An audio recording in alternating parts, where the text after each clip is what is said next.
Hello, my dear students. You are welcome to chemistry session and you are also welcome to our YouTube channel. प्यारे बच्चों, जैसा कि आप सभी को पता है, हम लोगों ने आपके लिए जो बैच स्टार्ट किया है आरंभ बैच, उसी के अंदर हम पढ़ रहे हैं फिजिकल केमिस्ट्री। और फिजिकल केमिस्ट्री का जो हम बेटा सेकंड चैप्टर पढ़ रहे हैं क्लास 12th का, दैट इज द सॉल्यूशन। इससे पहले बच्चों हम सॉल्यूशन का बेटा फर्स्ट लेक्चर बहुत अच्छे से पढ़े हैं। आज हम उसी चैप्टर का सेकंड लेक्चर पढ़ने जा रहे हैं दोस्तों, प्यारे बच्चों। ठीक है, तो बड़े ध्यान से देखिए, समझने की कोशिश करिए। और जिन बच्चों ने बेटा इससे पहले वाला लेक्चर नहीं देखा है ना, मतलब लेक्चर नंबर फर्स्ट नहीं देखा, वो जरूर देखना। उसमें बहुत बेसिक चीज़ हमने बात करी थी, बहुत इंपॉर्टेंट है। उससे जो है तभी आपका जो आगे का कॉन्सेप्ट जो हम आज पढ़ने जा रहे हैं वो आपको बिल्कुल क्लियर हो जाएगा। तो वीडियो को लास्ट तक देखिए, आराम से देखते रहिए और समझने की कोशिश करिए। तो चलिए स्टार्ट करते हैं अपने आज के इस लेक्चर को बच्चों। और जैसा कि आप सभी को पता हूँ, जैसा कि आप सभी को पता है बच्चों, मैं हूँ आपका केमिस्ट्री टीचर राम गौड़। पहले बच्चों, इससे पहले लेक्चर का जो लिंक है आपको ऊपर आई बटन में मिल जाएगा, वहाँ से क्लिक करके भी आप उस लेक्चर को अच्छे से समझ सकते हैं। तो चलिए स्टार्ट करते हैं आज के अपने टॉपिक को। और आज का हमारा टॉपिक है बेटा वही कुछ पीछे फर्स्ट लेक्चर का कुछ पार्ट हमारे पास बच गया, तो उसको कंप्लीट करते हैं और उसके बाद हम उस पर न्यूमेरिकल्स करेंगे। आज बहुत इंपॉर्टेंट पार्ट होने वाला है। देखिए किस टाइप के न्यूमेरिकल यहाँ से कॉम्पिटिशन में पूछे जाते हैं या आपके बोर्ड एग्जामिनेशन में पूछे जाते हैं क्वेश्चन से बेटा। ठीक है, देखिएगा बच्चों, इससे पहले हमारा जो टॉपिक चल रहा था वो चल रहा था बेसिकली बेटा कंसंट्रेशन टर्म्स। क्या चल रही थी बेटा, ध्यान रखना सब लोग, जैसे आपने जिन लोगों ने देखा है ना, उनको पता होगा। कंसंट्रेशन टर्म्स हम पढ़ रहे थे बेटा इन डिफरेंट यूनिट्स की टर्म्स में। किसी भी सॉल्यूशन की हम बात करते हैं तो सॉल्यूशन का कंसंट्रेशन क्या है, कैसे उसको हम कैलकुलेट करते हैं, तो उसके डिफरेंट टर्म्स हैं। उन्हीं टर्म्स को बेटा हम पढ़ रहे थे, उन्हीं में से हम टर्म्स जो है दो टर्म्स आज हम पढ़ेंगे। एक बेटा मोलैलिटी और एक पढ़ेंगे क्या, नॉर्मलिटी। ठीक है, यहाँ पे फॉर्मेलिटी भी होता है, उसका कोई इतना इंपॉर्टेंट नहीं है, लेकिन उस पर थोड़ा सा बात करेंगे। लेकिन मेन टॉपिक हमारे पास बचा है कौन सा, मोलैलिटी एंड नॉर्मलिटी। इससे पहले बेटा हम जो 4 to 5 जो कंसंट्रेशन टर्म्स थी वो ऑलरेडी पढ़ चुके हैं। Mass percentage, volume percentage, ppm part पर मिलियन, मोलरिटी, मोल फ्रैक्शन, बहुत अच्छे से बेटा हमने इसको पढ़ा है। तो आप उस लेक्चर को जरूर देखेंगे, क्लियर है ना। देखिएगा आज हम बात करते हैं नेक्स्ट टर्म की बेटा, और नेक्स्ट हमारे पास है बेटा molality, very very most important, which is indicate by small M. First of all हम बात करेंगे बेटा मोलैलिटी होता क्या है, क्योंकि कंसंट्रेशन है, मैंने आपसे पहले भी पढ़ा चुका हूं इसके बारे में अच्छे से, कि कंसंट्रेशन को डिफरेंट टर्म्स में कैलकुलेट करते हैं, राइट। तो बेटा मोलैलिटी बड़ा सिंपल है, बहुत सिंपल है। मोलैलिटी का मीनिंग होता है number of moles of solute are present or you can say dissolve in per KG of solvent. This is the only difference between the molarity and molality. Molarity को बेटा हमने capital M से express किया था, indicate किया था। Similarly हम molality को बेटा स्मॉल एम से रिप्रेजेंट करते हैं। तो मोलैलिटी क्या है, मोल पर केजी। मोलैरिटी क्या था बेटा, मोल पर लीटर। वेरी सिंपल, बस चीज को डिफरेंस को ध्यान रखेंगे। तो क्या डेफिनेशन बनेगी बेटा, देखो मेरे साथ साथ लिखते रहना आप लोग कि व्हाट इज द मोलैलिटी। आप लिखेंगे it is the number of moles of किसके बेटा, सॉल्यूट के। Number of moles of solutes are, moles of solute are dissolved or you can say present बेटा, है ना, dissolved or you can say that क्या, present in per KG of solvent. This is the only difference बेटा, यहां से difference है but पर KG of solvent. और इन केस हम बात करते किसकी, मोलैरिटी की, तो वहां पे हम लिखते थे पर litre of the solution. This is difference बेटा, इस बात का ध्यान रखेंगे बस। It's clear. इससे पहले हमने पढ़ा है मोलैरिटी, मोल फ्रैक्शन। तो मैं कर बेटा मोलैरिटी और मोलैलिटी में डिफरेंस क्या हम इसकी बात कर रहे हैं। ऊपर का डेफिनेशन लगभग सेम है बेटा, it is the number of moles of solutes are dissolved or you can say present in per KG of solvent, that is the molality. अगर हम बोलेंगे पर लीटर ऑफ द सॉल्यूशन बेटा, यहाँ पे केजी की जगह लीटर यूज करेंगे और सॉल्वेंट की जगह यूज करेंगे क्या, सॉल्यूशन। ठीक है बेटा, इस बात का ध्यान रखना। तो ये डिफरेंस है दोनों में। It's clear to all of you. चलिए बेटा अब बात करते हैं फॉर्मूला क्या बनेगा। तो बड़ा सिंपल है, देखिएगा जो डेफिनेशन है उसी से फॉर्मूला बनेगा। मोलैलिटी इक्वल टू क्या है बेटा, number of moles of solute upon, नीचे क्या आएगा बेटा, mass of solvent in KG. It's clear, mass of solvent in KG. जबकि हमने मोलैरिटी में क्या देखा था, volume of solution in litre, it is only difference, ऊपर का पार्ट बेटा रिमेनिंग सेम। फिर आपको मैंने बताया था बेटा कि how will you calculate the number of moles, किसी भी सॉलिड के नंबर ऑफ मोल्स कैसे निकालते हैं, तो बहुत सिंपल है बेटा, आपने अच्छे से पहले भी पढ़ा है इस चीज को, given mass upon molar mass, किसका, सॉल्यूट का। इसके आप पुट करेंगे तो हमारे यहां से क्या निकल जाएगा बेटा, नंबर ऑफ मोल्स, उसके बाद मास ऑफ सॉल्वेंट इन केजी। तो आप एक चीज ध्यान नोट करना बेटा, यहाँ पे जनरली न्यूमेरिकल्स में क्या देखा जाता है कि जो मास ऑफ सॉल्वेंट आपको ग्राम में दिया रहेगा तो आपने उसको केजी में कन्वर्ट करना है। सिमिलरली ऐसे मोलरिटी के केस में भी क्या था बेटा कि volume of solvent in litre, लेकिन जनरली न्यूमेरिकल्स में आपको वॉल्यूम जो एमएल में देता है उसको चेंज करता है लीटर में। इस बात को ध्यान रखना, क्लियर है, एक पॉइंट बेटा इंपॉर्टेंट। इसी को देखो अगर हमने किस फॉर्म में लिख सकते हैं, सिंबॉलिक फॉर्म में, है ना। तो सिंबॉलिक फॉर्म में कैसे लिखेंगे, देखो गिवन मास को हम लिख सकते हैं बेटा WV अपॉन मोलर मास को लिखेंगे बेटा MB, और ये हमारा हो गया वॉल्यूम, या इसको हम MA भी बोल सकते हैं। MA का मतलब होता है कि मास ऑफ सॉल्वेंट इन केजी बेटा, ऐसे। तो अगर इसको हम सिंबॉलिक फॉर्म में लिखेंगे तो ये बनेगा क्या, मोलरिटी इक्वल टू, देखो given weight upon molecular weight into बेटा MA। अब देखो ये अगर सपोज ग्राम में, जनरली ग्राम में होगा तो उसको हम चेंज करेंगे किसमें, केजी में, तो डिवाइड बाय 1000 तो बेटा ऊपर चला जाएगा। तो ये बेसिकली बेसिक फॉर्मूला बनेगा किसका, मोलरिटी का। बस सेम यही बेटा मोलरिटी में भी होता है, बट डिफरेंस किस चीज में है, यहाँ पे mass of solvent solution in litre होता है, सॉरी क्या, volume of solution in litre, while in case of molarity बेटा mass of solvent in KG. I hope it's clear to all of it. बता रहा, कमेंट करके जरूर बताना बेटा कि हाँ सर ये बिल्कुल सही है, समझ में आया या नहीं है, बहुत बेसिक है बेटा। तो यहाँ से सीधा न्यूमेरिकल्स आते हैं, कई बार आपसे यूनिट पूछे लेगा, है ना। यूनिट देखो बेटा, यूनिट क्या बनेगी, नाम से पता लग रहा है मोल पर केजी, तो सिंपल सी बात मैं लिख ले रहा हूँ यहाँ पे, आप लोग नोट कर लो बेटा। यूनिट क्या बनेगी, बोलो बोलो सब लोग, यूनिट बताओ बेटा क्या बनेगी, मास पर केजी, और इसी को हम सिंपल जो है स्मॉल m से भी इंडिकेट कर सकते हैं बेटा, है ना। जब न्यूमेरिकल्स करेंगे हम लोग तो न्यूमेरिकल के बाद जो आंसर आप निकालोगे उसमें यूनिट जरूर लिखना है हमें, यूनिट लिखेंगे तो यूनिट्स के भी मार्क्स करते हैं, इस बात को ध्यान रखेंगे। तो ये तो होगा बच्चों किसकी बात, मोलरिटी की। आई होप आपको समझ में भी आ गया होगा और आपने बच्चों ये नोट भी कर लिया होगा। तो एक बार नोट नहीं किया है तो अब बेसिक है बेटा, इसका स्क्रीनशॉट भी ले सकते हैं। आज मैंने बात करी किसकी, मोलरिटी की। अभी देखो बेटा जैसे न्यूमेरिकल्स की बात करेंगे सबके ऊपर, ठीक है ना, इन टर्म्स को हम कंप्लीट कर दें। अब नेक्स्ट टर्म बड़ा इंपॉर्टेंट है बेटा, थोड़ा यूनिक है, इन सबसे हटके है, that is the normality. Yes, किसकी बात करें बच्चों, नॉर्मलिटी, बहुत इंपॉर्टेंट, नॉर्मलिटी, ठीक बेटा। नॉर्मलिटी को हम कैपिटल N से इंडिकेट करते हैं, किससे करते हैं, कैपिटल N से इंडिकेट करते हैं बच्चों, क्लियर है बच्चों। अब बेटा नॉर्मलिटी में डिफरेंस क्या देखोगा, इसको हम कंपेयर करेंगे किसके साथ, समझने की कोशिश करना है यहाँ पे कि नॉर्मलिटी जब भी पढ़े आप, जब भी समझने की कोशिश करें तो हमेशा उसको मोलरिटी से कंपेयर करें, किससे करें, मोलरिटी से, उससे मिलता जुलता है तो आपको याद रखना आसान हो जाएगा। इट्स क्लियर, देखो कैसे ध्यान से बेटा, सिंपल है, इसमें फर्स्ट लाइन चेंज है, लास्ट की लाइन बिल्कुल सेम वही है बेटा जो मोलरिटी की थी, ठीक है। मोल क्या था उसमें, पर लीटर ऑफ दिस सॉल्यूशन।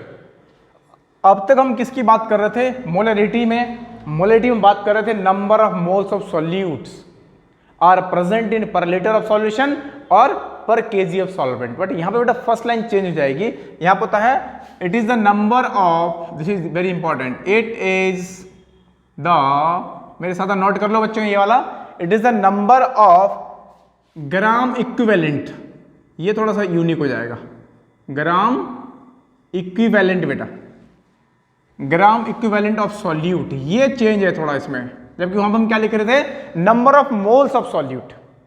इस बात को ध्यान रखेंगे, point to be noted here, it is only difference, number of gram equivalent. अब बता दो ये कैसे निकालते हैं, ठीक है बच्चों। तो क्या लिखा, it is the number of gram equivalent of solute, और आगे की बेटा सेम लाइन वही रहेगी जो हमने मोलरिटी में भी पढ़ी थी, solutes are present, or you can से क्या, dissolved in per liter of solution। देखो बिल्कुल सेम लाइन वही है जो हमने ऑलरेडी किस में पढ़ी थी, मोलरिटी में, ठीक है बच्चों, बहुत सिंपल है बेटा। आई थिंक आपको समझ में आ गया, repeat again, it is the number of gram equivalents of solute are present, or you can say dissolved, दोनों का मतलब सेम है, इन पर लीटर ऑफ सॉल्यूशन। तो मैंने कहा था it is like a molarity. अब यहाँ पे बेटा यूनिक है, फॉर्मूला बनाएंगे फिर से वही। फॉर्मूला क्या बनेगा, क्योंकि न्यूमेरिकल्स आपको करने हैं, तो नॉर्मलिटी इक्वल टू क्या हो जाएगा, ऊपर लिखेंगे बेटा हम क्या, gram, number of gram equivalent, gram equivalent of solute upon बच्चों नीचे बेटा सेम रहेगा volume of solution in litre.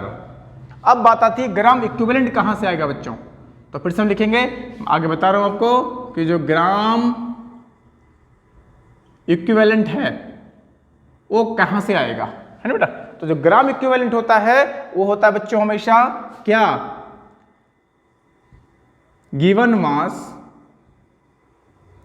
Upon, ठीक है बच्चों, given mass of solid upon equivalent mass. क्या बोला, equivalent mass. This is very important. क्या बोला समझना ध्यान से, normality equal to gram equivalent upon volume of solid in litre. ये ग्राम इक्विवेलेंट किसके, हमेशा याद रखेंगे इसको, सॉल्यूट के बेटा। मैं यहाँ पे लिख रहा हूँ फिर से, देखो ये कंफ्यूज नहीं करना है, सॉल्यूट के लेने हमसे। नंबर ऑफ मोल्स भी किसके ले रहे हैं, सॉल्यूट के भी ले रहे हैं, क्योंकि मैंने शुरू में आपको पढ़ाया था फर्स्ट लेक्चर में कि किसी भी सॉल्यूशन का बेटा जो कंसंट्रेशन होता है, एक्चुअली हम क्या कर रहे हैं, डिफरेंट मेथड से कंसंट्रेशन को तो कैलकुलेट कर रहे हैं ना बेटा। तो किसी भी सॉल्यूशन का जो कंसंट्रेशन है वो डिपेंड करता है सॉल्यूट की क्वांटिटी के ऊपर, ठीक है ना। तो यहाँ पे बेटा नंबर ऑफ मोल्स की बात करें या नंबर ऑफ ग्राम इक्विवेलेंट्स की बात करें, वो सब सॉल्यूट के रिस्पेक्ट में बात करते हैं। तो क्या लिखा, ग्राम equivalent of solute upon volume of solution litre बच्चों। अब देखो ग्राम इक्विवेलेंट आपको डायरेक्टली गिवन नहीं होता है प्यारे बच्चों, तो फिर हम ग्राम इक्विवेलेंट कैसे निकालेंगे, गिवन मास अपॉन इक्विवेलेंट मास बेटा। तो गिवन मास तो ठीक है, किसकी बात कर रहे हैं, फिर से लिख रहा हूं यहाँ पे गिवन मास ऑफ सॉल्यूट, तो यहाँ पे कंफ्यूज नहीं होना है, ठीक है। अब फिर से क्वेश्चन आता है इक्विवेलेंट मास कहां से आएगा, देखो दिस इज वेरी इंटरेस्टिंग। तो किसकी, फिर से मतलब देखो इक्विवेलेंट मास भी हमें निकालना पड़ेगा प्यारे बच्चों, इस चीज को समझना थोड़ा सा, इसलिए इसमें 3 स्टेप हो जा रहे हैं, जबकि मोलरिटी में और मोलरिटी में दोनों स्टेप से काम हो रहा था सिंपल। अब यहाँ पे इक्विवेलेंट मास भी निकाला जाता है। इक्विवेलेंट मास कैसे आएगा, तो देखो ध्यान से, इक्विवेलेंट मास क्या होता है मेरे प्यारे बच्चों, ध्यान से देखना, molar mass of solute upon क्या लेंगे, एन फैक्टर। यस, ये एन फैक्टर बड़ा काम का है। अब what is the n factor, ये समझने की चीज है। एन फैक्टर का मतलब बेटा कि अगर एसिड है तो उसकी देखेंगे बेसिसिटी, बेस है उसके देखेंगे एसिडिटी, कोई सॉल्ट है बेटा उसमें देखेंगे कितने नंबर ऑफ आयंस हैं, मतलब कितने नंबर ऑफ आयंस, नेगेटिव या पॉजिटिव कोई भी एक किसी को कंसीडर कर सकते हैं आप, that is called an factor. It's clear. एक एग्जांपल, छोटा सा एग्जांपल समझना। सपोज हम बात करते हैं बाबू HCl की बात करते हैं बेटा, तो इसमें कितने आयन है, H+ और Cl नेगेटिव, इसकी बेसिसिटी 1 है। तो अगर हमें इसका क्या निकालना है, इक्विवेलेंट मास निकालना है, तो क्या लिखेंगे, molar mass of this compound upon n factor बेटा। तो मोलर मास हम इसका निकाल लेंगे यहाँ से, आपको पता है हाइड्रोजन का 1 और क्लोरीन का क्या 35.5, तो फाइनली कितना हुआ 36.5 upon what is the n factor of HCl बेटा, that is 1। It's clear to all of you. कैसे 1 आया, आप दोनों रिस्पेक्ट में देख सकते हो, आप आयन के रिस्पेक्ट में देखो या फिर ये एसिड है इसकी बेसिसिटी के रिस्पेक्ट में देखो। What is the basicity of any acid बेटा, तो हम बहुत अच्छे समझे पढ़े हैं पहले भी, बेसिक पॉइंट है कि किसी भी एसिड की जो बेटा जो बेसिसिटी होती है वो डिपेंड करती है कितने H+ आयनों देगा in the aqueous solution, right. तो एक ही देगा, इसके बाद एक ही है, तो इसका मतलब बेटा कि HCl का जो मोलर मास है वही उसका इक्विवेलेंट मास भी है। It's clear. सिमिलरली अगर हम बात करते हैं किसकी, NaCl का भी एक सॉल्ट है बेटा, तो इसको तोड़ेंगे तो कितने नेगेटिव पॉजिटिव आयन दे रहा है, 1, या कितने नेगेटिव दे रहा है 1, किसी एक को देखेंगे ना, इसका भी जो मोलर मास होगा वही उसका इक्विवेलेंट मास भी होगा। It's clear to all of you. दूसरा एग्जांपल देखो, अब हम बात करते हैं H2SO4 की, देखो ध्यान से समझना। अगर मान लो सपोज बेटा कहीं हमारा H2SO4 एज अ सॉल्यूट है और इसका हम निकाल रहे हैं नॉर्मलिटी, तो पहले क्या निकालना पड़ेगा, इसका इक्विवेलेंट मास यहां से देखो स्टार्ट करना पड़ेगा आपको, right. Equivalent mass equal to क्या बच्चों, molar mass of solute upon बेटा n factor of that solute. Molar mass क्या है, हम इसका मोलर मास निकाल लेंगे अच्छे से। आपको पता है हाइड्रोजन का बेटा 1 होता है, तो देयर इज 2 हाइड्रोजन, तो 2। सल्फर का बेटा कितना होता है, 32 प्लस ऑक्सीजन का 16, there is 4 oxygen multiply by 4, तो 32 प्लस 2 कितना होगा बेटा, ये हो गया 34 प्लस 16 4 जा 64 बेटा, तो कितना हो गया 98 AMU या यू कैन से, ये इसका मोलर मास है। तो अगर हमने कैसे इक्विवेलेंट मास निकाले बेटा, तो मोलर मास कितना आया 98 अपॉन एन फैक्टर बेटा। आपको पता है जब सल्फ्यूरिक एसिड को हम डिकम्पोज करेंगे, पानी में डालेंगे, तो कितना देगा आपको 2H+ देगा प्लस SO4 2 नेगेटिव। ये हम सबको अच्छे से पता है कि सल्फ्यूरिक एसिड का डिकम्पोजिशन किस टाइप से होता है। इट मीन्स इसने बेटा हमें 2H+ दिए हैं, इट मीन्स सल्फ्यूरिक एसिड का जो बेसिसिटी है बेटा that is 2 because it giving the 2H+ ion. इसी को बोलते हैं एन फैक्टर। इसमें 2 है ना बेटा, यहां हम 2 की वैल्यू पुट करेंगे, 2 से इसको डिवाइड करेंगे, 2 4 जा 8, 2 9 जा 18, equivalent mass of sulphuric acid is 49। I hope प्यारे बच्चों आपको बिल्कुल क्लियर हो गया होगा किस तरह से हम किसी भी कंपाउंड का इक्विवेलेंट मास कैसे निकालते हैं and what is the n factor of any compound. It's clear all of you. But आपको यहां से स्टार्ट करना पड़ेगा, जब यहां निकल जाएगा फिर आप उस इक्विवेलेंट मास को यहां रखेंगे। गिवन मास आपको ऑलरेडी गिवन होगा बेटा, उसको यहां पुट करेंगे तो आपको क्या मिल जाएगा, नॉर्मलिटी मिलेगा। क्लियर है। नीचे का बात सिंपल है, वॉल्यूम ऑफ सॉल्यूशन लीटर बोला इसमें भी जनरली बेटा वही ml में गिवन होगा, आपको लीटर में चेंज करना by divide by the 1000 generally हम देखने को मिलता है। It's clear. तो यहां से आपको न्यूमेरिकल भी करना है, वो इंपॉर्टेंट है, लेकिन आपको पहले इसके सब पता। देखो पहला मेन फॉर्मूला बेटा ये वाला है इसका, है ये इसका पेरेंट फॉर्मूला था ना, ये इसका मेन फॉर्मूला है। फिर हमने कहा कि ग्राम इक्विवेलेंट हमारे पास होते नहीं है, तो हमने ग्राम इक्विवेलेंट बेटा इस फॉर्मूले से निकाला है फिर कि ग्राम इक्विवेलेंट इक्वल टू होता है given mass of solute upon equivalent मास। तो बेटा इक्विवेलेंट मास भी जनरली हमारे पास होगा नहीं, तो इक्विवेलेंट मास क्या होता है ये ध्यान रखना, दिस इज वेरी इंपॉर्टेंट।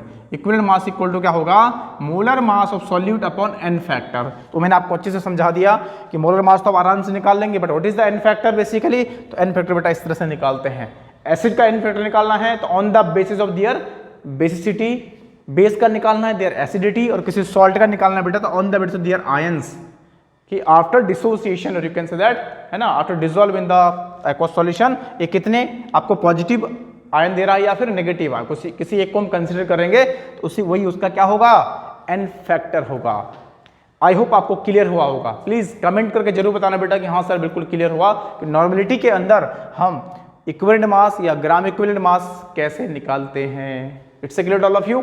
इसी को बेटा हम आप लोग नोट करिए या फिर इसका स्क्रीनशॉट ले लीजिए, है ना। दूसरा इसी को देखो, अगर हम इसका क्या करें सिंबॉलिक फॉर्म लिखे तो भी लिख सकते हैं आप लोग। देखो कैपिटल एन से बेटा हम नॉर्मलिटी इंडिकेट कर रहे हैं, हम क्या बोले नीचे देखो हमारे पास क्या है, गिवन मास है ना, यहां से निकाल लेंगे ना। देखो गिवन मास अपॉन इक्विवेलेंट मास, तो उसको हम यहां भी बोल सकते हैं ना। गिवन मास क्या हो जाएगा हमारा, सपोज मैंने बोला WB है बेटा, इक्विवेलेंट मास क्या हो जाएगा हमारे पास, EQ लिख देंगे ना इसको, M के नीचे में EQ लिख रही वैसे, इक्विवेलेंट मास हो गया बेटा, ठीक है ना। ये तो हो गया हमारे पास। अपॉन फिर से वही volume, molar mass of solvent into बेटा हमारे ऊपर हो जाएगा 1000, क्योंकि नीचे से ऊपर जाएगा। तो ये हमारा बेसिक फॉर्मूला है। अगर आपके पास क्या है उसके वजह से या हम एन फैक्टर के भी लिख सकते हैं, डायरेक्ट इससे भी निकाल सकते हैं बेटा। मोलर मास अपॉन यहाँ पे क्या नीचे क्या लिख सकते हैं, देखो यहाँ पे एन फैक्टर लिख सकते हैं, एन फैक्टर लिख सकते हैं, एन फैक्टर, तब भी वही बात आएगी बेटा, देखो समझना। तो इस तरह से ये हमारा फॉर्मूला बन जाएगा। तो आप वो डिपेंड करेगा, जो न्यूमेरिकल आपके सामने आएगा तो आराम से सॉल्व कर सकते हो। बस आपको सीक्वेंस पता होना चाहिए कि नॉर्मलिटी को निकालने के लिए हमें सबसे पहले क्या चीज चाहिए बेटा, क्योंकि ये तो मेन फॉर्मूला है। तो ग्राम इक्विवेलेंट मास तो हमारे पास होगा नहीं, उसका ग्राम इक्विवेलेंट मास कहां से निकलेगा, given mass one equivalent mass. तो बेटा हमारे पास इक्विवेलेंट मास भी नहीं होगा, तो how will you calculate the equivalent mass. The equivalent mass equal to पता है क्या होता है, molar mass of solute upon its n factor. What is the n factor, वो आपको मैंने अच्छे से एक्सप्लेन किया है। आई होप आपको क्लियर हुआ होगा। लेकिन फिर भी कोई डाउट है मेरे प्यारे बच्चों, आप जरूर कमेंट करके बताइए, मैं आपके कमेंट का आंसर दूंगा। अगर कोई डाउट है, कोई कंफ्यूजन है आपके दिमाग में, प्लीज कमेंट जरूर करिए और कमेंट करके बताइए मुझे कि यस सर हमें यहाँ समझ आया या कन्फ्यूजन है, कोई दिक्कत। आई थिंक ये बहुत बेसिक है बेटा, लेकिन बहुत इंपॉर्टेंट है। मैंने बहुत सिंपली इसको एक्सप्लेन करने का कोशिश किया है। It's clear. आगे बढ़े फिर, तो ये बेटा इंपॉर्टेंट बेसिक फैक्टर से पढ़ा है। अब एक होता है फॉर्मेलिटी, बेसिकली तो नाम ही ऐसा है फॉर्मेलिटी। तो बेटा फॉर्मेलिटी वैसे कुछ नहीं, उसमें खाली हम फॉर्मूला मास लेते हैं बस, वो भी इन्हीं के जैसे होता है, जैसे हम बोलते हैं ना क्या मोलैरिटी, नॉर्मलिटी, बेटा ऐसे वो भी है। और उसमें हम क्या करते हैं, उसके अंदर एक यूज किया जाता है टर्म्स क्या, फॉर्मूला मास। तो जनरली आयनिक कंपाउंड के लिए इसको यूज करते हैं बेटा, जनरली है ना, जो उसका रेशियो बनता है ना आयनिक कंपाउंड का, तो फॉर्मूला मास निकालते हैं। तो उसका कोई इतना कोई रोल नहीं है। तो लेकिन मेन हमने क्या क्या पढ़े, मैं एक बार कंक्लूजन करके बता रहा हूं आप लोगों को, जिन्होंने इससे पहले वाला प्रीवियस वाला लेक्चर देखा होगा बेटा, तो एक चीज समझ आ रही होगी। क्लियर है ना। तो हमने सबसे पहले पढ़ा था क्या, मास परसेंटेज बेटा, उसके बाद पढ़ा हम लोगों ने क्या, वॉल्यूम परसेंटेज पढ़ा, उसके बाद हमने पढ़ा पीपीएम। पीपीएम का मतलब मैं कई बार समझा चुका हूं, याद रखेंगे, पार्ट पर मिलियन, ठीक है ना, बहुत स्मॉल यूनिट होती है। जैसे बेसिकली वाटर का जो इम्प्योरिटी है उसको चेक करने के लिए यूज करते हैं इसमें, है ना।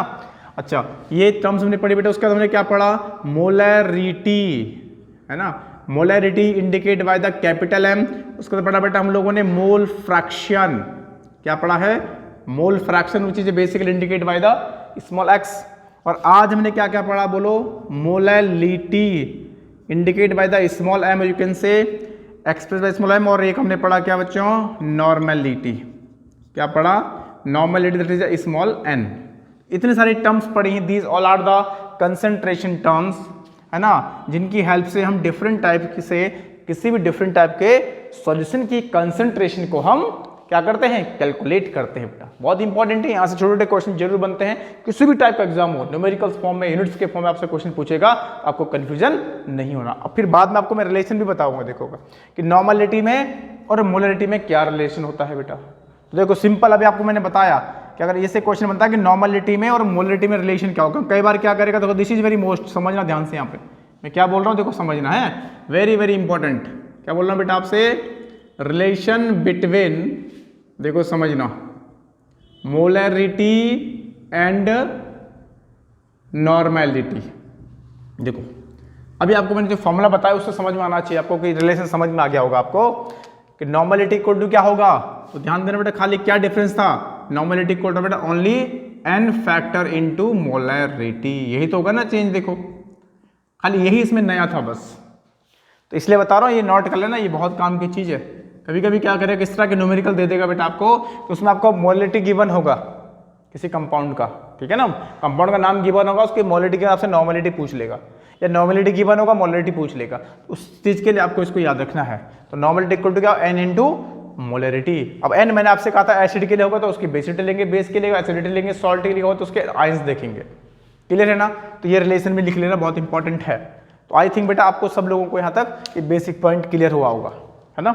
अब देखो हम बात करेंगे, थोड़ा एडवांस बढ़ते हैं, बात करते हैं क्वेश्चन की, बात करते हैं, है ना, कि यहाँ से किस किस टाइप के बेटा क्वेश्चन पूछे जाते हैं, न्यूमेरिकल्स पूछे जाते हैं, है ना, डिफरेंट टाइप के एग्जाम में, चाहे आपका बोर्ड का एग्जाम हो या आपका किसी भी टाइप का कोई कॉम्पिटिशन एग्जाम हो, है ना, तो किस टाइप के न्यूमेरिकल्स आते हैं बच्चों। यहाँ से बहुत सिंपल न्यूमेरिकल स्टार्ट करेंगे और फिर हम थोड़ा एडवांस न्यूमेरिकल की तरफ चलेंगे। कंबाइंड न्यूमेरिकल भी यहाँ से आता है, देखो समझना, एक ही न्यूमेरिकल दे देगा आपको, उसमें से मोलरिटी, मोलैलिटी, मोल फ्रैक्शन पूछ लेगा, एक ही न्यूमेरिकल से तीन तीन चीजें आपसे पूछ लेगा कई बार, क्लियर है ना। ये एग्जाम में तो जनरली कॉम्पिटिशन में तो एक ही पूछ लेता है, क्योंकि एमसीक्यू के फॉर्म में आंसर होते हैं, तो किसी को सॉल्व करके आपको बताना होगा, है ना। छोटी छोटी चीजें पूछेगा, what is the number of moles of pure water, pure water के कितने मोल्स होते हैं, है ना, बहुत बेसिक क्वेश्चन पूछा गया। देखो सुनना मेरी बात को ध्यान से, क्या बोला, how many number of moles in pure water. It commence, हमें पता है मोलरिटी को हम जनरली किस में, पर लीटर में कंसिडर करते हैं बेटा, तो बस सिंपल याद रखेंगे, अगर हम पर लीटर में, हमें पता है किसी के भी हमने क्या निकालना है, मोल्स निकालना है। देखो ध्यान रखना, number of moles, number of moles होगा बेटा क्या, given mass upon molecular mass. अगर हम किसकी बात करें, नंबर ऑफ मोल्स, हम किसकी बात करें, number of moles of water की बात करें बेटा, इसलिए H2O, हमें पता है H2O का मास बेटा हमेशा 18 होता है। एक क्वेश्चन है, बहुत बेसिक क्वेश्चन पूछा गया है, बहुत सारे बच्चों को नहीं पता होता, एमसीक्यू में बहुत बार पूछा गया क्वेश्चन है कि number of moles in pure water is, या 1 लीटर वाटर, ये लीटर नहीं बोलेगा, कई बार सिंपल पूछेगा नंबर ऑफ मोल्स निकाल, या कई बार पूछता what is the molarity of the pure water. तो देखो पूछने का तरीका अलग अलग बेटा, हमें सिंपल याद रखना है कि जब किसी की भी नंबर ऑफ मोल्स निकालते हैं या हम किसी की मोलरिटी निकालते हैं, तो देखो नंबर ऑफ मोल्स ही तो मोलरिटी है ना, समझना ध्यान से। मोल पर litre is called the normality, sorry क्या molarity, moles per litre is called molarity. तो बहुत सारे बच्चे यही कंफ्यूज हो जाते हैं, पूछेगा number of moles in pure water, how many number of moles in pure water, how many number of moles in 1 litre, या what is the molarity of the water बेटा, प्योर वाटर की, ऐसे question पूछ लेता, बड़ा simple है। देखो तो नंबर ऑफ मोल्स हमें पता है पर लीटर होता है बेटा, पर लीटर का मतलब होगा 1000, है ना, वाटर का बन लिया अपॉन मोलर मास। देखो ये गिवन मास हो गया ना, देखो पता है नंबर ऑफ मोल्स क्या होता है हमेशा, मैं लिखता प्रॉपर दोबारा बता रहा हूँ, देखो given mass upon molar mass. अब किसकी हम बात कर रहे हैं, वाटर की बात कर रहे हैं ना, हमें पता है वाटर का गिवन मास कितना, क्योंकि मोलरिटी का मतलब number of moles per litre, यहाँ लिखेंगे बेटा 1000, ध्यान रखना अच्छे से, अंडरस्टूड है ना, मोल पर लीटर, तो इसलिए हम 1000 ले रहे हैं, 1 लीटर में 1000 ml होते हैं बेसिकली, देखो, और number of moles upon molar mass कितने वाटर का बेटा 18, तो डिवाइड करो इससे, कितने टाइम जाएगा, 18 5 जा 90, हाँ फिर से 18 5 जा 90, तो 0.55 आएगा ये, 55.55 बेटा, 55.55 it is the number of moles of per litre of water, you can say molarity of the pure water. It's secret all of you. ऐसे बेटा बेसिक क्वेश्चन यहाँ से बनते हैं, बहुत बेसिक 1 नंबर का क्वेश्चन है, लेकिन मैक्सिमम टाइप एग्जाम में पूछा गया है, कॉम्पिटिशन में पूछा गया है, ठीक है। चलिए अब हम आगे बात करते हैं और किस किस टाइप के क्वेश्चन यहाँ से पूछे जाते हैं, तो देखिएगा ध्यान से, सुनना, समझने की कोशिश करना, मेरे साथ बेटा नोट भी करेंगे, आप लोग समझेंगे, ठीक है। एक बेसिक क्वेश्चन है बेटा, सुनेंगे सब लोग। देखो एक बहुत बेसिक क्वेश्चन में आप पढ़ पाएंगे, आपके बोर्ड में भी आप देख पा रहे होंगे, ठीक है बेटा। लिखा है 2.5 gram of ethanoic acid is dissolved in 75 gram of benzene, calculate the molality of the solution. Very basic question है लेकिन आसान है, इंपॉर्टेंट है बेटा। क्या पूछा? 2.1 क्वेश्चन देखना समझना, क्या पूछा? 2.5 ग्राम ऑफ इथेनोइक एसिड बेटा, देखो ये समझना, क्या बोला? Ethanoic acid. तो what is this? Ethanoic acid का फॉर्मूला पता होना चाहिए, क्योंकि ये तो हमारा क्या है? सॉल्यूट है ना, ये तो हमें देखा सॉल्यूट की 2.5 ग्राम इथेनोइक एसिड डिजोल्व इन कितने में? डिजोल्व इन बेटा कितने में? 75 ग्राम ऑफ बेंजीन। तो बेंजीन हमारे पास क्या हो गया? यहाँ पे सॉल्वेंट हो गया। It's clear. निकालना क्या है? मोलेलिटी निकालना है, मोल पर केजी, राइट बेटा, बहुत सिंपल है, देखिएगा। तो ग्राम में दे रखा है तो अंडरस्टूड है, हमें केजी में चेंज करना है, ये तो हमें पता है ग्राम में ही है बेटा। लेकिन हमें उससे पहले इथेनोइक एसिड का फॉर्मूला पता होना चाहिए। सबको पता है क्या होता है formula? CH3COOH। It is a बेटा इथेनोइक एसिड, इसी को हम कॉमनली क्या बोलते हैं? एसिडिक एसिड भी बोलते हैं। क्या बोलते हैं इसको? एसिडिक एसिड भी बोलते हैं, जो कि विनेगर में भी होता है। तो हमें क्या करना है? सबसे पहले बेटा इसका मोलर मास निकालना पड़ेगा। मोलर मास आपको पता है, कार्बन का मोलर मास 12 प्लस हाइड्रोजन का बेटा 1 इंटू 3 हाइड्रोजन है यहाँ पे, प्लस फिर कार्बन का 12 पर एक ऑक्सीजन का होता है कितना? 16। देयर इज 2 ऑक्सीजन बेटा, तो 2 इंटू 16 प्लस बेटा लास्ट में एक हाइड्रोजन है। इन सबको ऐड करो जरा, कितना रहा? 12 प्लस 3 प्लस 12 प्लस 16 टू जा 32 और 1 ये 33 बेटा। तो 3 और 2 5 और 3 8 2 10 और ये बेटा कितना? 3 4 5 एंड 6, ये बेटा 60 ग्राम पर मोल बोल सकते हैं इसको। हम क्या बोल सकते हैं? AMU भी बोल सकते हैं इसको, ठीक है बेटा। तो अभी इसमें क्या क्या क्वेश्चन आपको दिया गया था, है ना, कि हमारे पास ये हम बोल सकते हैं 60 ग्राम पर मोल। ये हमारे पास क्या है? मोलर मास आ गया। निकालना क्या है? मोलेलिटी। ये तो मोलर मास निकाला आपने, हमें मोलेलिटी निकालना है बेटा। तो मोलेलिटी इक्वल टू क्या होगा? आप देखो ध्यान से, हमें पता है फॉर्मूला क्या था? स्मॉल m। Molality equal to number, पहले फॉर्मूला जरूर लिखा करो, इसके भी मार्क्स मिलते हैं एग्जाम में। Number of moles of solute upon क्या था बेटा? Mass of solvent in KG, mass of solvent in KG. आपको पता है नंबर ऑफ मोल्स कैसे निकालते हैं? गिवन मास अपॉन बेटा मोलिकुलर मास। तो गिवन मास तो ये हमारे पास है 2.5 ग्राम, और मोलर मास बेटा हमने निकाल लिया, इसलिए मोलर मास की हमें जरूरत पड़ी थी। क्लियर है ना? तो क्या करेंगे इसे, देखो इस फॉर्मूले पुट करो इसको। स्मॉल m इक्वल टू क्या हो जाएगा? गिवन मास है बेटा 2.5 अपॉन मोलर मास कितना है? 60 इंटू, हमें अपॉन क्या करना था? मास ऑफ सॉल्वेंट इन केजी। बेटा सॉल्वेंट क्या है? बेंजीन है, और बेंजीन का मास कितना देगा? 75 ग्राम। तो लिखेंगे यहाँ पे कितना? 75 ग्राम। लेकिन इसको चेंज करना है किसमें? केजी में, तो डिवाइड बाय 1000 में 1000 ऊपर चला जाएगा। It's clear. अब इसको सॉल्व कर लो आराम से, ठीक है बेटा। तो इसमें देखो 2 पॉइंट डालना, यहाँ से एक जीरो यहाँ लगा लो, तो 25 हो गया सही सीधा, है ना। अब देखो कितना आसान हो गया। ये कितने टाइम कट जाएगा? 25 कितने टाइम कटेगा? 25 3 टाइम कटेगा, आ गया ये 30 टाइम कट गया। 25 हाँ 3 से 75 और 0 बेटा आ गया 30 आ गया। अब देखो ध्यान से, इसको भी देखो हम 2 से काट सकते हैं। 2 5 जा 10, ये 500 हो गया, इसको 2 से कटे 30 हो गया बेटा। फिर से हम इसको देखो 2 से काट दो, ये 15 हो गया, ये आपका 250 हो गया। क्लियर ना? इस तरह से। अभी भी देखो 5 से कट सकता है, देखो कौन? ये वाला 5 6 जा 30 और 5 5 जा 25। फिर से देखो इससे 5 कटेगा, 5 3 जा 15 और 5 10 जा 50 बेटा। ऊपर क्या बचा? 10, नीचे कितना बचा? 18, है ना, ये तो बचेगा। अब इसको निकाल लो, कितना आया बेटा। इस तरह से देखो कैंसिल करना आपको आना चाहिए। अगर आप कैंसिल करके प्रैक्टिस करोगे ना, उससे आपका जल्दी भी होगा। बड़े बड़े कैलकुलेशन डिवाइड मल्टीप्लाई करेंगे बेटा, टाइम बहुत लगेगा, और टाइम के साथ साथ क्या होगा, हमारे उसमें गलत होने के चांसेस भी बहुत रहेंगे इसके, ठीक है बेटा। तो जब डिवाइड करोगे आप, लगभग कितना आ जाएगा? इसको डिवाइड कर लो, पॉइंट लगेगा, यहाँ पे 0 आएगा बेटा, देखो पॉइंट लगा ना। तो 18 5 जा 90, हाँ फिर से हमारे पास 10 बजेगा, 18 5 जा 90, ये आएगा 0.556 क्या लिखेंगे? यूनिट मोल पर केजी, और you can write down 0.556 small m। इस तरह से बट यहाँ से न्यूमेरिकल पूछे जाते हैं, बहुत आसान है, कुछ नहीं करना, बस आपको सीक्वेंस पता होना चाहिए। और दूसरा बेटा जो कंपाउंड गिवन है, क्योंकि कई बार जस्ट नेम ही गिवन होते हैं, उनके एक्यूरेट फॉर्मूला पता होना चाहिए और उसके मॉलिक्यूलर मास को हमने गलती ध्यान रखना कि गलत ना निकले हो। तो ये सब चीजें कोई मुश्किल नहीं, बस प्रैक्टिस मांगती हैं। अगर आप प्रैक्टिस करोगे आसानी से आप किसी भी टाइप के क्वेश्चन अगर आपसे मोलारिटी से पूछे जाते हैं तो आराम से बेटा आप निकाल सकते हैं, ठीक है ना। क्योंकि यहाँ पे देखो मोलारिटी सॉल्वेंट अलग था बेटा, सॉल्यूट अलग था। अगर कभी कभी क्या होगा सॉल्यूशन के फॉर्म में देखा तो पहले आपको जो है ना क्या करना पड़ेगा, उस सॉल्यूशन में से सॉल्यूट को अलग करना पड़ेगा, तब हमें सॉल्वेंट का यूज करना पड़ेगा। लेकिन यहाँ पे दोनों चीज ऑलरेडी सेपरेट थी, हमें कोई दिक्कत नहीं, हमने सीधा पुट किया और वैल्यू पुट कर आंसर निकाल दिया। इससे क्लियर प्यारे बच्चों। चलिए एक और न्यूमेरिकल देखते हैं, तब तक आप इसको देखो ध्यान से, कॉपी करो फटाफट, मैं इसको रब करता हूँ फिर, है ना। हाँ हो गया, चलिए वेरी गुड। कमेंट करके बताते रहना मेरे को बेटा, है ना, कि सर हमें समझ में आ रहा है, नहीं आ रहा है, कोई डाउट हो रहा है या कंफ्यूजन हो रहा है आपको तो जरूर बताइए। कोई क्वेश्चन आपके दिमाग में हाँ तो क्वेश्चन आप मुझे कमेंट बॉक्स में कमेंट करके पूछिए, मैं आपको उसको आंसर जरूर दूंगा बेटा, ठीक है बच्चों। चलिए एक और क्वेश्चन किया तो सुनते हमने क्या पूछा, मोलैरिटी निकाली बेटा। अब बात करते हैं क्वेश्चन में हम आपसे किसकी बात करेंगे, मोलैरिटी निकालते हैं, सिंपल एक, ठीक है ना, सिंपल वाला। देखो बेटा नेक्स्ट क्वेश्चन देखो सब लोग, 2.46 ग्राम ऑफ सोडियम हाइड्रोक्साइड, आप सबको पता है NaOH, are dissolved in water and the solution is made to 100 centimetre cube in a volumetric flask, full stop, calculate the molarity of the solution. तो कुछ नहीं है, सिंपल है, सबसे बेसिक क्वेश्चन है बेटा।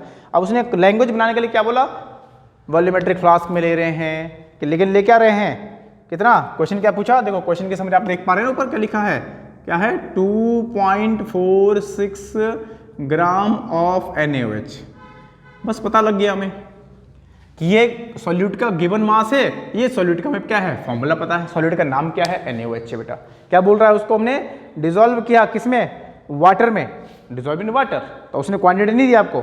एंड सॉल्यूशन जो बना बेटा वो कितना बना, solution made up of 100 centimetre cube. देखो अब इसमें बहुत सारे बच्चे यहीं पे कंफ्यूज हो जाते हैं, अरे ये तो ml में तो सेंटीमीटर क्यूब दे दिया बेटा, तो ध्यान देना सुनना एक बात को, 1 सेंटीमीटर क्यूब के इक्वल टू बेटा 1 ml ही होता है, ठीक है बेटा। 1 मीटर क्यूब लिखा है तो ये 1 लीटर ही होता है, तो किसी को भी कंफ्यूज होने की जरूरत नहीं है, बहुत आसान है, कुछ नहीं करना यार, कॉन्सेप्ट है, समझो बस, बहुत बेसिक है, क्लियर है ना। बस देखो डेटा हमारे पास है, निकालना क्या है, मोलैरिटी, हमें पता है व्हाट इज द मोलैरिटी, आपको पता है कैपिटल M से इंडिकेट करते हैं, तो पहले फॉर्मूला जरूर लिखना है बेटा, number of moles of solute. It's clear, बहुत आसान है, मेरे साथ लिखते रहिए, समझते रहिए, समझने में फोकस करिए, देखो मजा आएगा, कुछ नहीं बेटा।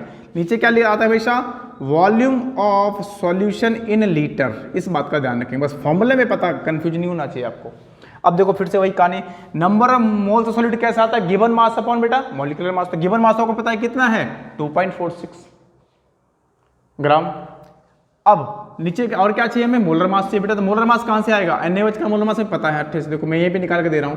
सोडियम का बेटा होता है 23 प्लस ऑक्सीजन का कितना है बेटा 16 प्लस एक ही हाइड्रोजन है, तो कितने टोटल हो गए 16 है ना, 117 हो गया बेटा, ये हो गया कितना 72 और 20 ये 40, कितना हो गया 40, ये 40 ग्राम पर मोल आपके पास क्या हो गया मोलर मास। अब रख लो फ्रॉड वैल्यू पुट कर, देखो मैं यहाँ पे सॉल्व कर रहा हूँ बेटा, गिवन मास कितना है 2.46 अपन मोलर मास कितना है बेटा 40, अब देखो अपॉन क्या है वॉल्यूम ऑफ सॉल्यूशन लीटर, लेकिन उसने किस में दिया है सेंटीमीटर क्यूब का मतलब ml, किस में चेंज करना है लीटर में, तो कितना ml बेटा, देखो मैं इसको प्रॉपर कर रहा हूँ, देखो अगर मैं नीचे लिखूंगा 100 अपॉन बेटा 1000, ये तो कर रहे हैं, लेकिन अब ये क्या होगा, ये डबल डिवाइड यहाँ चला जाएगा यहाँ से, सिंपल। इससे फायदा क्या होगा, अलग अलग मत सॉल्व करना, बहुत सारे बच्चे क्या करते हैं देखना ध्यान से कि पहले नंबर ऑफ मोल्स अलग निकाल लेंगे, फिर इसको अलग, उसमें क्या होगा आंसर उससे भी वही आना है, लेकिन टाइम वेस्ट ज़्यादा होगा, मिस्टेक होने के ज़्यादा चांस है, क्योंकि पॉइंट में आप कंफ्यूज डिवाइड मल्टीप्लाई करोगे ना बाद में, फिर उससे बेटर है कि एक साथ ही सब वैल्यू पुट करो। इससे क्या फायदा होगा, इजीली आपको कैंसिल आउट करने का इसमें बहुत चांस मिलेगा बेटा। कैसे, देखो ध्यान से, देखो रीअरेंज करेंगे ना, इस कैपिटल M इक्वल बेटा 2.46 इंटू 1000 ऊपर चला गया, लिख दिया हमने 1000 अपॉन बेटा कितना था 40 इंटू बेटा 100।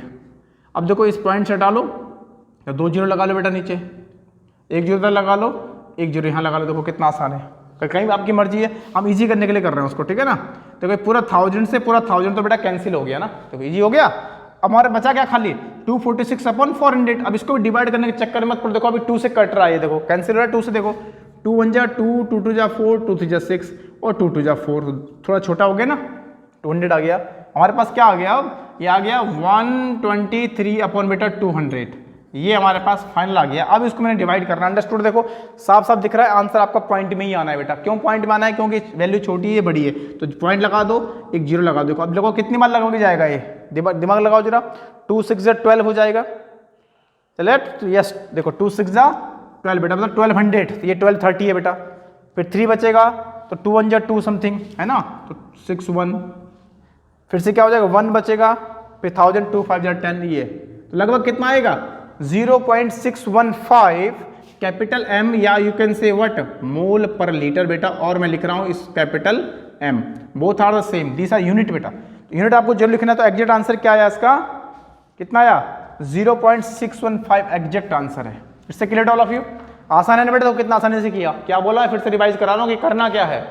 पहले न्यूमेरिकल को ध्यान से पढ़ना है, पैथन है, सॉल्यूट क्या है, उसकी क्वांटिटी कितनी है, उसका फॉर्मूला क्या होगा, उसका मोलेकुलर मास निकाल लो। मोलर मास है, मोलिकुलर मास निकालने का बेटा उसको फॉर्मूले पुट करना है। लेकिन पहले हमेशा फॉर्मूला जरूर लिखा करो बेटा, मेन फॉर्मूला, ठीक है। इसके भी मार्क्स मिलते हैं बोर्ड में, क्योंकि जो न्यूमेरिकल्स होते हैं ना, किसी भी टाइप के न्यूमेरिकल्स, उसमें हमेशा स्टेपिंग मार्किंग होती है, इस बात का ध्यान रखेंगे, ठीक है ना। तो कंपटीशन बोर्ड जो एग्जाम होते हैं कंपटीशन, उसमें तो खाली आपको सॉल्व करना है, कैसे भी करो शॉर्टकट में फटाफट, क्योंकि वहाँ तो MCQ फॉर्म में होता है, आपको खाली सही आंसर को चूज करना होता है, राइट। लेकिन मैं बोर्ड की बात करूँ जहाँ पे प्रॉपर डिस्क्रिप्शन, 2 मार्क्स से 3 मार्क्स न्यूमेरिकल्स होते हैं ना, तो वो बेटा स्टेपिंग मार्क्स मिलते हैं, हाफ मार्क्स 1 मार्क्स में डिवाइड आंसर, यूनिट, फॉर्मूला, सबके मार्क्स होते हैं। तो वहाँ पे डायरेक्ट नहीं करना है, शॉर्टकट नहीं मारना है। हाँ, कंपटीशन जहाँ पे MCQ के फॉर्म की मैं बात करूँ, चाहे वो कंपटीशन के हो या बोर्ड के हैं, अगर उसने आपको जो है ना मल्टीपल चॉइस क्वेश्चन फॉर्म में दिया है आपको, तो वहाँ पे डायरेक्ट फटाफट शॉर्टकट मार के आपको तो आंसर निकालना है बेटा, क्लियर। तो according to situation, according to requirement आपको क्वेश्चन को सॉल्व करना, अप्रोच करना है। तो पहले आपने क्या किया, सॉल्यूट को देखा, उसका मोलर मास निकाला, उसका नंबर ऑफ मोल्स निकाला, वैल्यू पुट करी, और बेटा फटाफट इसको कैंसिल जरूर करना है। ऐसे डबल डिवाइड करके फटाफट पहले काटो, जितना मैक्सिमम कैंसिल हो सकता है। उससे फायदा क्या होगा कि आपकी कैलकुलेशन छोटी हो जाएगी। छोटी कैलकुलेशन में क्या जल्दी भी होती है, और उसमें एरर आने के चांसेस भी बहुत कम होते हैं। इट्स क्लियर प्यारे बच्चों। इस तरह से बेटा यहाँ से मोलरिटी और मोलरिटी के क्वेश्चन पूछे जाते हैं। अब बात करते हैं नेक्स्ट, इसे नोट कर लिया सबने, देख लो ध्यान से कैसे कैसे मैंने किया बेटा, नहीं तो स्क्रीनशॉट ले लो उसको और बाद में उसको अच्छे से चेक कर लेना, क्लियर है। तो इसके बाद आएगा हमारे पास क्या, नॉर्मेलिटी, और अभी बचा है मोल फ्रैक्शन। दो के न्यूमेरिकल बहुत इंपॉर्टेंट है, एक नॉर्मेलिटी का और एक मोल फ्रैक्शन, बड़ा इंपॉर्टेंट पार्ट है बेटा। मोल फ्रैक्शन बहुत जगह काम आता है आपको। मोल फ्रैक्शन क्या, नाम से पता लग रहा है, नंबर ऑफ मोल्स का फ्रैक्शन। लेकिन इसको करेंगे हम नेक्स्ट लेक्चर में बच्चों, क्योंकि ये लेक्चर बहुत लंबा हो जाएगा, है ना। तो नेक्स्ट लेक्चर में आपको बेटा नया टॉपिक भी पढ़ेंगे, और साथ में जो इस पार्ट के 2 न्यूमेरिकल बचे हैं, 2 पार्ट किसके, बोलो, मोल फ्रैक्शन एंड नॉर्मेलिटी, उन दोनों के न्यूमेरिकल भी करेंगे, और नेक्स्ट पार्ट भी हम स्टार्ट करेंगे, नेक्स्ट टॉपिक स्टार्ट करेंगे बेटा नेक्स्ट वीडियो। तब तक के लिए आप लोग बेटा चैनल पे बने रहिए, है ना, रिवीजन करते रहिए, वीडियो को लास्ट तक देखिए, रिवीजन करिए, और कमेंट करके जरूर बताइए, शेयर करिए, लाइक करिए, सब्सक्राइब करिए, है ना। इसी तरह की आपकी जो है जो इनकमिंग वीडियो बेटा टाइम से आपको मिले, उसके लिए आपको चैनल को सब्सक्राइब करेंगे तो आपको बिल्कुल टाइमली मिलेगी। और सबसे बड़ी बात बच्चों ये देखिएगा, हम पूरे चैप्टर वाइज बिल्कुल सीक्वेंस से टॉपिक वाइज आपके लिए लेक्चर लेके आ रहे हैं। इससे आपको फायदा ये होगा कि बिल्कुल कोई भी टॉपिक हम स्किप नहीं कर रहे हैं, कोई हम चैप्टर स्किप नहीं कर रहे हैं, सबको बिल्कुल सीक्वेंस से आप तक पहुंचा रहे हैं इस आरंभ बैच के माध्यम से। तो आप इसका पूरा बेनिफिट उठाइए और चैनल के साथ जुड़िए रहिए, ठीक है बच्चों। तो मिलते हैं आपको नेक्स्ट लेक्चर में एक नए टॉपिक के साथ, तब तक के सबको good bye, take care to all of you, bye bye प्यारे बच्चों।